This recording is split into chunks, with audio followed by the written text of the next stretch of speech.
రాజు వచ్చినాడో మహారాజు వచ్చినాడో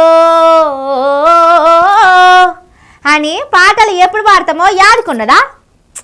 ఏదైనా మంచిగా సాధించి జనాల్ని కష్టాలకించి బయటేసి అద్భుతాలు సృష్టిస్తేనే కదా గట్లా వాడతాం. మరి ఒక లీడర్కు ఎందుకు వాడుతున్నారో నాకైతే సమజైతలేదు. చూద్దాం, ఏమన్నా జాడ దొరుకుతుందేమో.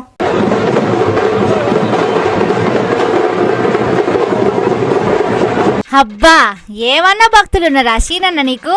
రాష్ట్రంలో నేనే నెంబర్ 2 లీడర్ను అని నువ్వు చెప్పుకున్నట్టే వెల్కమ్ చెప్తున్నారు కదా. తొవ్వెమ్మటి పూలు జల్లుకుంటా పాలేరు ప్రజలు మంత్రి పొంగులేటి సార్కు వెల్కమ్ చెప్పిర్రు. మరి వాళ్ళ కోసం ఏం చేసిండో వాళ్ళకే తెలవాలి. పింఛను పైసలు ఏమన్నా 4,000 చేపిచ్చిందా? రైతు భరోసా కింద 15,000 ఏమన్నా ఇప్పిస్తున్నాడా? ఆడోళ్లకు నెలకు 2,000 ఏమన్నా పంపుతున్నాడా అని పూలు జల్లే జనాలకు తెలవాలి కదా.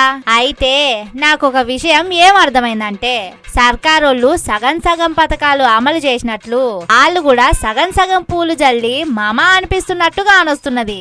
అరే ఎంత పని చేస్తున్నారులా. అయితే దండిగా జల్లాలే, లేకుంటే అసలే లేకుంటే ఇడిచిపెట్టాలి. అట్ట కాకుండా సగం సగం పూలు జల్లవట్టే. యథా రాజా తథా ప్రజ అని ఉత్తగనే అన్నరా. లీడర్లు ఎట్లుంటే జనాలు సుత అట్లనే ఉన్నారు.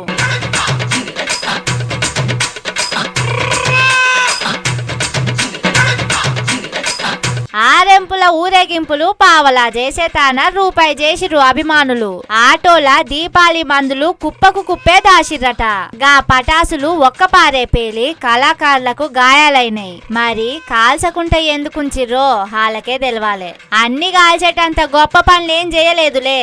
అటెంక తలా ఇన్ని ఇంటికి పట్టుకపోదామని దాసుకున్నారు కావచ్చు. మొత్తానికైతే పాపంగా బుజ్జికి గాయాలైనాయి.